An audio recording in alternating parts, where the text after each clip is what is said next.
Dans un monde où nos pensées s'entrechoquent, où le passé nous retient et où l'avenir nous inquiète, il est facile d'oublier que la véritable vie ne se trouve que dans l'instant présent. Le pouvoir du moment présent, un guide vers l'éveil spirituel d'Eckhart Tolle, est une œuvre incontournable qui nous invite à nous libérer du joug du mental et à redécouvrir la puissance de l'ici et maintenant. Ce livre n'est pas seulement un guide de lecture, c'est un chemin vers une expérience intérieure profonde, une porte ouverte vers la paix et la conscience.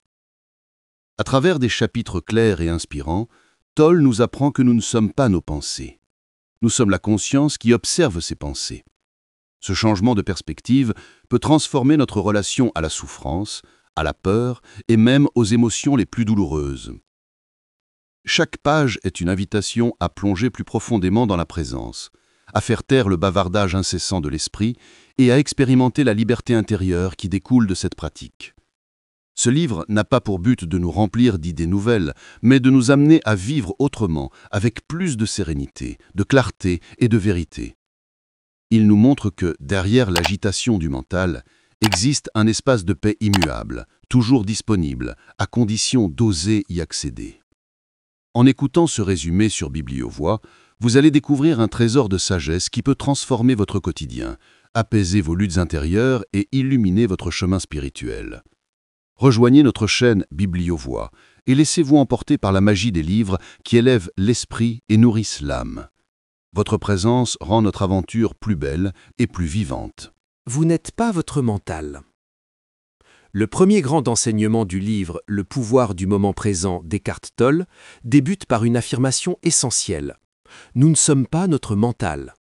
En effet, la plupart des êtres humains s'identifient totalement à leurs pensées, croyant que leur esprit, avec son flot constant d'idées, de jugements et de souvenirs, constitue leur véritable identité. Pourtant, Tolle nous montre que cette identification est à l'origine de la souffrance et de l'aliénation. Le mental, lorsqu'il est incontrôlé, devient un tyran. Il nous projette sans cesse dans le passé, en ravivant des souvenirs douloureux, ou dans l'avenir, en alimentant peur et angoisse. Ainsi, nous vivons rarement dans le présent, qui est pourtant le seul espace où la vie réelle se déroule. Cette fuite constante nous empêche de goûter la paix intérieure et d'entrer au contact avec notre véritable essence. Pour dépasser cette identification, Tolle propose une prise de conscience simple mais radicale. Nous sommes la conscience qui observe le mental et non le mental lui-même. Autrement dit, il existe en nous un espace de présence, un témoin silencieux capable d'observer les pensées sans y perdre. C'est cette dimension qui constitue notre véritable être. Prendre conscience de cette distinction est déjà une libération, car dès l'instant où nous observons nos pensées, nous cessons de leur être totalement soumis.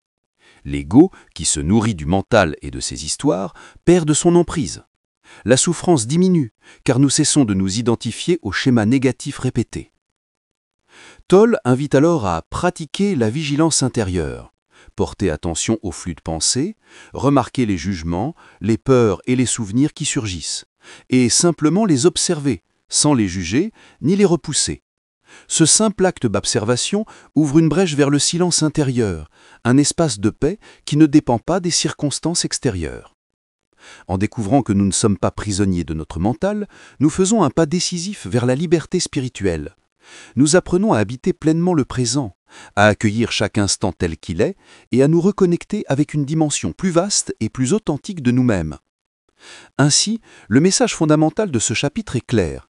Le mental est un outil utile, mais il ne définit pas qui nous sommes. Notre véritable identité est la conscience pure, immuable, qui se cache derrière les pensées et qui peut illuminer toute notre existence lorsque nous choisissons de l'habiter. La conscience, la voie pour sortir de la souffrance. La souffrance humaine, selon Eckhart Tolle, n'est pas seulement liée aux événements extérieurs ou aux conditions de vie. Elle provient avant tout de notre identification au mental et de la résistance intérieure que nous entretenons face à ce qui est. Tant que nous sommes prisonniers des pensées et des schémas mentaux, nous créons une souffrance qui s'ajoute à la douleur inévitable de l'existence. Cette souffrance, que Tolle appelle « douleur psychologique », résulte d'un refus inconscient du moment présent. La clé pour s'en libérer réside dans un changement de conscience, En devenant pleinement conscients, nous apprenons à observer nos pensées, nos émotions et nos réactions sans nous y identifier. C'est cette vigilance intérieure qui ouvre la voie à la paix et qui nous permet de voir que nous ne sommes pas la douleur que nous ressentons, mais la présence qui l'observe. Toll distingue deux types de douleurs. La première est la douleur naturelle, comme une perte, une maladie ou un accident. Elle fait partie de l'expérience humaine. La seconde est la douleur inutile, créée par le mental lorsqu'il rejette la réalité présente ou qu'il s'attache au passé et au futur. Cette douleur, évitable, peut être transcendée par la conscience. La pratique proposée est simple mais profonde. Accueillir pleinement l'instant présent, sans jugement, sans résistance. Lorsque nous cessons de lutter contre ce qui est, nous faisons l'expérience d'une ouverture intérieure. Même si la situation extérieure reste difficile, la souffrance intérieure diminue car nous ne l'alimentons plus par nos pensées. Être conscient, c'est aussi reconnaître le rôle de l'ego qui se nourrit de drames et de conflits pour exister. En observant ces mécanismes sans y adhérer, nous affaiblissons leur pouvoir. Peu à peu, une nouvelle dimension de l'être se révèle, un espace de paix, immuable, qui ne dépend ni des circonstances, ni des désirs insatiables du mental. Ainsi, la conscience devient un chemin de libération. Elle ne supprime pas tous les défis de la vie, mais elle nous permet de les vivre différemment, sans s'y engluer ni les transformer en souffrances prolongées. En pratiquant la présence et l'acceptation, nous découvrons une vérité essentielle. La paix ne vient pas de l'extérieur, mais de l'intérieur de nous-mêmes, là où la conscience remplace la résistance. Plongez profondément dans l'instant présent. Dans ce chapitre, Eckhart Tolle approfondit l'idée que l'instant présent est le seul véritable espace de vie. La plupart des individus sont mentalement prisonniers du passé ou absorbés par l'avenir, oubliant que la vie réelle ne se déroule jamais ailleurs qu'ici et maintenant. Plonger profondément dans l'instant présent, c'est choisir consciemment de s'ancrer dans ce qui est, sans se laisser happer par le flot incessant des pensées. Tolle souligne que le mental adore se nourrir de souvenirs et de projections, car cela entretient l'ego. Le passé lui fournit une identité, tandis que l'avenir alimente espoir, peur et attente. Pourtant, ni l'un ni l'autre n'existe réellement. Le passé n'est qu'un souvenir dans l'esprit, et l'avenir n'est qu'une anticipation. En s'accrochant à eux, nous passons à côté de la richesse et de la profondeur du moment présent. La pratique consiste à ramener sans cesse l'attention vers l'ici et maintenant. Cela peut passer par une observation attentive de la respiration, une écoute des sons environnants ou une pleine conscience du corps. Ces points d'ancrage permettent de réduire l'emprise du mental et d'entrer dans un état de présence plus intense. Dans cet état, le temps psychologique, c'est-à-dire l'obsession du passé et du futur, disparaît, et seul demeure le temps chronologique nécessaire aux actions pratiques. Plonger dans le présent, c'est reconnaître que les problèmes, tels que nous les percevons, sont souvent des créations mentales. Dans le moment exact, il y a rarement un problème réel. Ce sont nos projections et nos attentes qui transforment une situation neutre en source de souffrance. Être présent ne signifie pas ignorer les responsabilités de la vie, mais les aborder avec une clarté et une paix nouvelles. Tolle nous invite donc à expérimenter ce basculement intérieur. Chaque fois que nous cessons de résister au présent, nous découvrons une vitalité et une sérénité qui transcendent le mental. Le présent devient un espace sacré, un portail vers une conscience plus profonde et vers la véritable essence de notre être. En plongeant ainsi dans l'instant présent, nous comprenons que nous ne sommes pas séparés de la vie, mais que nous en faisons partie intégrante. Ce retour à l'ici et maintenant ouvre la voie à la liberté, à la joie et à une paix durable qui ne dépendent plus des circonstances extérieures. Les stratégies du mental pour éviter le présent. Dans ce chapitre, Eckhart Tolle dévoile comment le mental développe d'innombrables stratégies pour éviter l'instant présent. L'esprit humain, gouverné par l'ego, redoute le silence et la paix du maintenant, car il perdrait ainsi son contrôle. Le mental se nourrit du temps psychologique, le passé et le futur, et déploie tous les moyens possibles pour nous en détourner. Une première stratégie est la fuite vers le futur. Nous passons une grande partie de notre vie à attendre que quelque chose arrive, une réussite, une reconnaissance, un bonheur hypothétique. Cette attente crée l'illusion que la vie véritable se trouve plus tard, alors qu'en réalité, elle ne se manifeste jamais ailleurs qu'ici et maintenant. Une autre stratégie courante est la fixation sur le passé. Le mental ressasse souvenirs, regrets et blessures anciennes pour maintenir une identité stable. Même les souffrances deviennent un refuge, car elles renforcent l'histoire que l'ego se raconte à lui-même. Or, rester attaché au passé empêche de vivre la liberté du présent. Le mental utilise également les préoccupations et les problèmes fabriqués. Il amplifie les difficultés, anticipe des scénarios négatifs et crée un état constant d'anxiété. Ces mécanismes nous maintiennent dans un cycle de peur et de résistance, nous éloignant de la paix intérieure. Toll explique aussi que le mental adore l'identification aux rôles et aux étiquettes. En nous enfermant dans des images sociales ou personnelles, « je suis ce que j'ai »,« je suis ce que je fais », nous restons prisonniers d'une identité superficielle. Ces étiquettes construites sur le temps et la comparaison éloignent de la vérité de l'être. Pour déjouer ces stratégies, la clé est de cultiver la vigilance et l'observation consciente. Chaque fois que nous remarquons que notre esprit nous projette hors du présent, nous avons la possibilité de ramener l'attention sur l'instant. Observer sans jugement ces mécanismes les affaiblissent et ouvre un espace intérieur où la présence peut s'épanouir. Ainsi, le message central de ce chapitre est clair. Le mental ne cesse de fuir le présent pour préserver son emprise. Mais en dévoilant ces stratégies et en choisissant délibérément d'habiter l'ici et maintenant, nous désarmons l'ego et retrouvons la paix. Le moment présent cesse alors d'être une fuite impossible pour devenir la seule véritable porte vers la liberté intérieure et spirituelle. L'état de présence. Dans ce chapitre, Eckhart Tolle explore ce qu'il appelle l'état de présence, une dimension d'être qui dépasse l'activité du mental et nous relie directement à l'essence de la vie. Être présent signifie être pleinement conscient de l'instant, sans se perdre dans les pensées, les regrets du passé ou les anticipations du futur. C'est un état de vigilance claire, de silence intérieur, où nous nous sentons alignés avec le moment tel qu'il est. La présence n'est pas un concept intellectuel, mais une expérience vécue. Elle se manifeste par une intensité tranquille, une qualité d'attention qui ne juge pas et n'analyse pas, mais qui observe. Dans cet état, le mental perd son emprise et l'ego, qui dépend de l'identification aux pensées, s'affaiblit. Ce qui demeure alors est une conscience pure qui perçoit la réalité sans filtre ni distorsion. Tolle explique que l'état de présence nous libère du temps psychologique. Ce dernier est une construction mentale faite de souvenirs et de projections qui engendre inquiétude et souffrance. Lorsque nous nous installons dans le présent, nous découvrons que les problèmes disparaissent ou perdent de leur poids, car ils n'existent réellement qu'en dehors de l'instant. L'expérience de la présence s'accompagne d'une sensation de paix et de plénitude.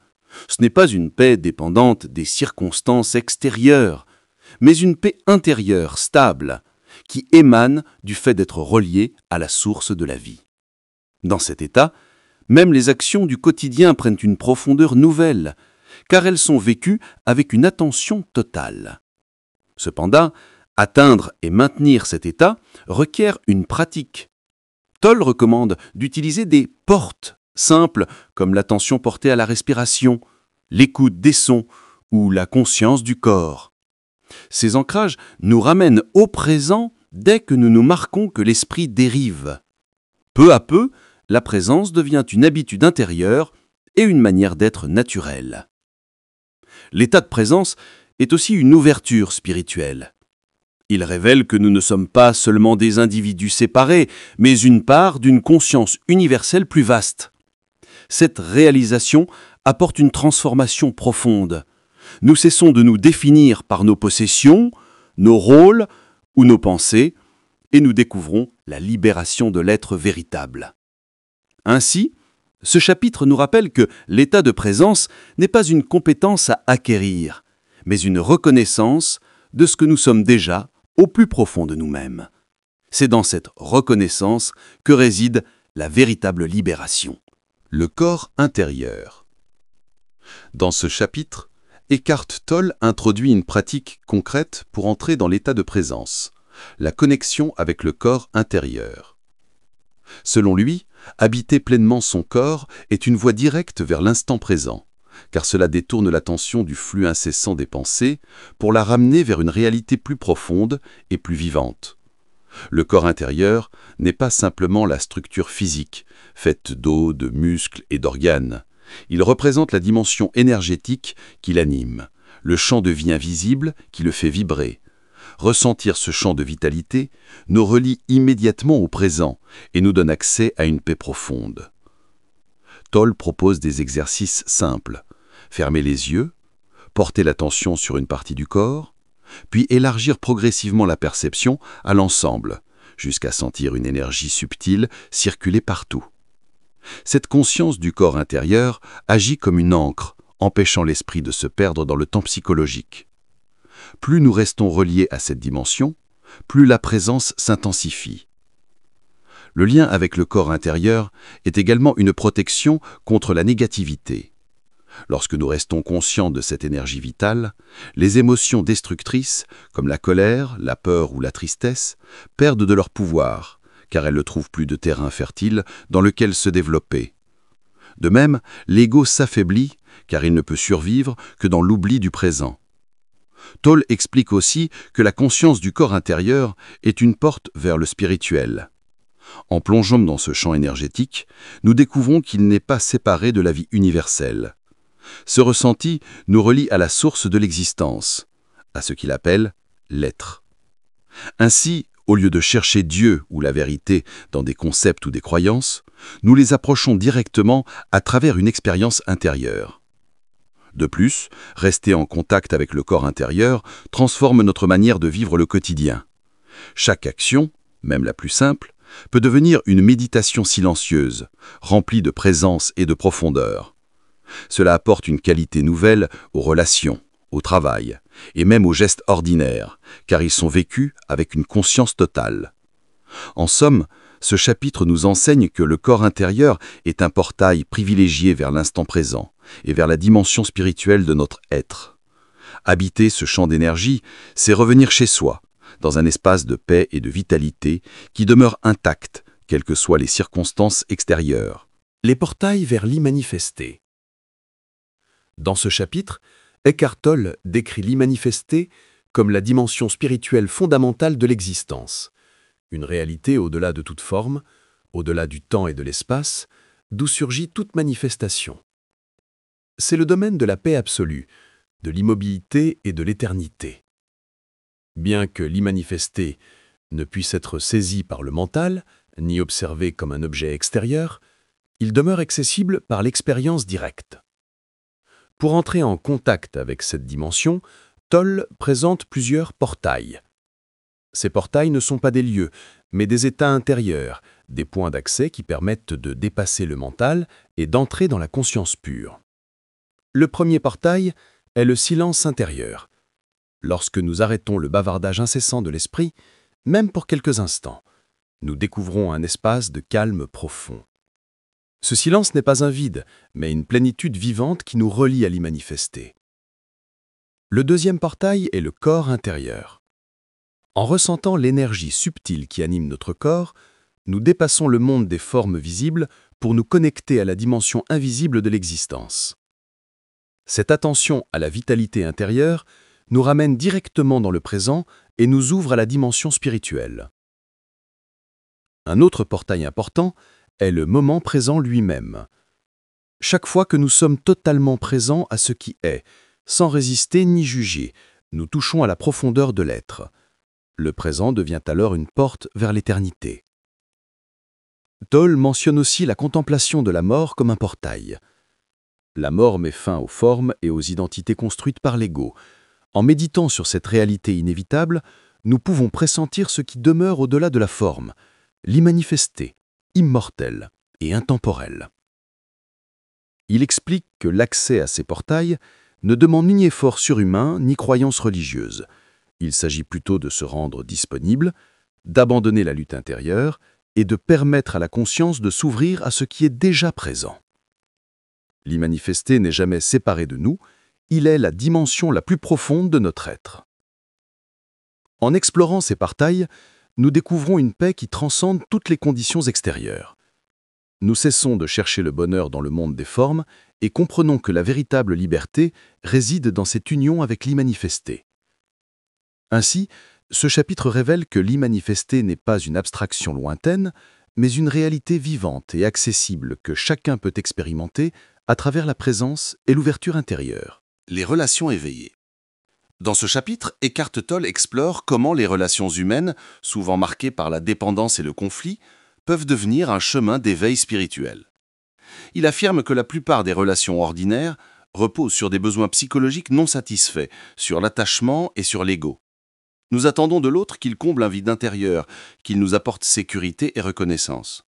Mais ces attentes irréalistes créent frustration, jalousie, colère et souffrance. Tolle explique que, tant que nous sommes dominés par l'ego, nos relations sont souvent conflictuelles. L'ego projette ses blessures du passé, ses peurs et ses désirs sur l'autre. Les partenaires deviennent des miroirs de ces blessures, et la relation oscille entre attraction passionnée et rejet violent. C'est ce qu'il appelle le cycle de la dépendance et de la douleur. Cependant, il souligne que les relations peuvent se transformer dès lors que nous introduisons la présence consciente. Une relation éveillée n'est pas fondée sur le besoin, mais sur la reconnaissance mutuelle de l'être profond. Au lieu de chercher à utiliser ou à posséder l'autre, nous l'accueillons tel qu'il est, dans l'instant présent. La relation devient alors un espace de croissance et de guérison, où chacun aide l'autre à se libérer de l'ego. Tolle insiste sur l'importance de l'observation consciente dans les relations. Observer nos réactions, nos colères ou nos attentes, sans nous identifier à elles. Cette vigilance permet de désamorcer les conflits et d'ouvrir un espace de paix. Dans ce silence intérieur, l'amour véritable peut émerger. Ce n'est plus un amour conditionné par le mental, mais une présence bienveillante, libre de l'attachement et de la peur de perdre. Une relation éveillée ne signifie pas une relation parfaite sans difficulté, mais une relation où les défis sont vécus différemment. Chaque tension devient une opportunité de voir plus clair en soi-même et de transcender les schémas inconscients. L'autre devient un allié dans le chemin spirituel, un miroir qui nous aide à nous éveiller à ce que nous sommes vraiment. Ainsi, Tolle nous invite à considérer nos relations non pas comme une source de satisfaction absolue, mais comme une pratique spirituelle. Lorsque deux êtres choisissent d'habiter la présence plutôt que l'ego, leur relation devient une véritable porte vers la liberté intérieure et vers l'amour inconditionnel. Au-delà du bonheur et du malheur se trouve la paix. Dans ce chapitre, Eckhart Tolle nous invite à comprendre que le bonheur et le malheur, tels que nous les concevons habituellement, sont des états fragiles et instables, dépendant des circonstances extérieures. Le bonheur, souvent recherché à travers la réussite, les possessions ou les relations, reste conditionné et donc éphémère. Il peut se transformer en malheur dès que les conditions changent. Tolle explique que cette alternance entre joie et souffrance fait partie de la dualité du monde des formes. Tant que nous cherchons notre paix dans ce domaine extérieur, nous restons soumis à des hauts et des bas permanents. L'ego, en quête de satisfaction, s'attache au plaisir et rejette la douleur, créant ainsi une lutte constante et une insatisfaction chronique. Cependant, il existe une dimension plus profonde, indépendante des circonstances, la paix intérieure. Cette paix ne dépend pas de la réussite, de la santé ou de la reconnaissance. Elle naît de l'acceptation totale du moment présent tel qu'il est. Lorsque nous cessons de résister à la vie et que nous accueillons l'instant sans jugement, nous découvrons un espace intérieur où règne une sérénité immuable. Cette paix n'est indifférence ou apathie. Elle est vivante, joyeuse, mais ne dépend d'aucun facteur extérieur. C'est la manifestation de l'être, de la conscience pure, qui observe la dualité sans y perdre. En demeurant dans la présence, nous transcendons le cycle du bonheur et du malheur. Nous pouvons encore éprouver de la joie ou de la douleur, mais elles ne nous définissent plus et ne nous emprisonnent plus. Tolle rappelle que cette transformation demande une vigilance intérieure. Chaque fois que nous remarquons que nous conditionnons notre paix à un futur incertain, « je serai heureux quand », nous pouvons revenir à l'instant présent. Là, se trouve une source de tranquillité toujours disponible. Ainsi, la véritable liberté ne réside pas dans la quête du bonheur extérieur, mais dans la découverte de cette paix intemporelle qui subsiste même au cœur de l'adversité. C'est en transcendant la dualité du bonheur et du malheur que nous accédons à une joie profonde et stable, enracinée dans l'être. Le sens de l'abandon. Dans ce dernier chapitre, Eckhart Tolle met en lumière la puissance spirituelle de l'abandon. Ce mot, souvent perçu comme une faiblesse ou une résignation, prend ici un sens tout à fait différent. Il s'agit d'un lâcher-prise intérieur, d'une acceptation totale de l'instant présent tel qu'il est. L'abandon ne signifie pas passivité ou fatalisme, mais un alignement profond avec la réalité. Tolle explique que la souffrance n'est toujours de la résistance. Nous luttons contre ce qui est. Nous voulons que les choses soient autres qu'elles ne sont, et ce refus nourrit la douleur intérieure. En revanche, lorsque nous acceptons le moment présent, même s'il est difficile, nous découvrons une paix immédiate. L'abandon nous libère du fardeau de la lutte et ouvre un espace de clarté et de sérénité. Il distingue cependant deux dimensions, l'abandon extérieur et l'abandon intérieur. L'abandon extérieur concerne les situations de vie que nous ne pouvons pas changer. Au lieu de nous rebeller, nous les acceptons pleinement. L'abandon intérieur, plus profond, consiste à accueillir nos émotions et nos réactions sans jugement, en laissant la conscience les traverser. Dans les deux cas, cet acte d'ouverture nous relie à la dimension spirituelle de l'être. Contrairement à ce que l'ego croit, l'abandon n'est pas une perte de pouvoir. Au contraire, il libère une force intérieure insoupçonnée. En cessant de gaspiller notre énergie à résister, nous la dirigeons vers des actions inspirées et alignées avec la vie. Paradoxalement, l'abandon conduit souvent à une transformation positive des circonstances, car nous agissons à partir d'un espace de paix et non de peur. Tolle insiste aussi sur l'importance de distinguer entre l'abandon et la résignation. La résignation est teintée de négativité et d'amertume, alors que l'abandon véritable est lumineux et créatif. Il ouvre la porte à la joie, même dans des situations douloureuses, car cette joie vient de la connexion à l'être et non des conditions extérieures. En fin de compte, le sens de l'abandon est une clé essentielle de la liberté spirituelle. En disant intérieurement oui à l'instant présent, nous cessons de nous battre contre la vie et nous nous unissons à elle. C'est dans ce lâcher-prise que nous découvrons la véritable paix, une paix qui dépasse les hauts et les bas du bonheur ou du malheur et qui reflète l'essence intemporelle de notre être. Le pouvoir du moment présent d'Eckhart Tolle est un guide spirituel qui nous invite à sortir du tourbillon du mental et à revenir à la simplicité de l'instant vécu. À travers ses enseignements, l'auteur nous montre que la souffrance découle principalement de notre identification à nos pensées, à notre passé ou à notre peur de l'avenir. En apprenant à observer notre mental sans nous y perdre, nous découvrons que nous ne sommes pas nos pensées, mais la conscience qui les perçoit. Tolle développe l'idée que le véritable éveil spirituel commence lorsqu'on plonge dans le présent sans fuir ni résister.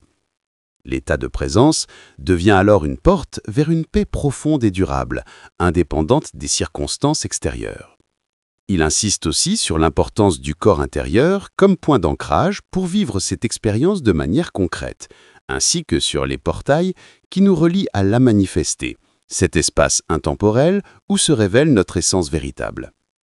Les relations humaines, lorsqu'elles sont vécues depuis cet état de conscience, deviennent des espaces de transformation et de croissance plutôt que des sources de souffrance.